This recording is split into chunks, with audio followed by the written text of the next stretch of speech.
Hello everyone and welcome back to the podcast of Group 5. We hope you had a wonderful week and let's start with some of the most important news that have happened this week. As we all know, the situation in Ukraine has become worse as Russian troops are far from stopping the invasion. Following this narrative, we have known about a rocket attack at a train station in Kramatorsk. According to the regional police of Donetsk, around 30 people were killed and 100 injured in the Russian missile strike. The people that were waiting in the station were not soldiers nor military forces. They were civilians waiting for evacuation trains to escape the horrors of the war that is taking place in their country.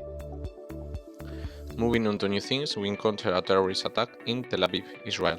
According to the local sources, a Palestinian opened fire in a bar, killing 2 people and wounding 12 more. This wasn't his only attack during the night, as he had earlier attacked people at another bar in one of the busiest streets in Tel Aviv.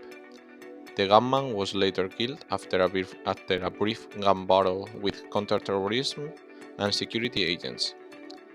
After more than 2 years since the COVID-19 was first diagnosed in China, it is shocking to know that the pandemic is still affecting the country hardly.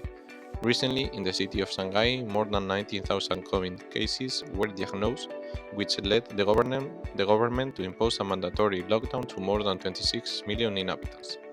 The situation has become alarming as the inhabitants are not even allowed to go out for shopping, and some people fear running out of food.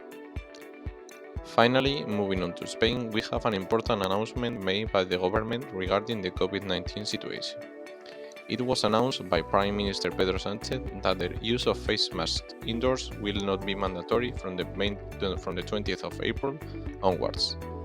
However, the government is still evaluating maintaining the use of face masks beyond the 20th of April on all public transport as well as at hospitals, health centers and care homes.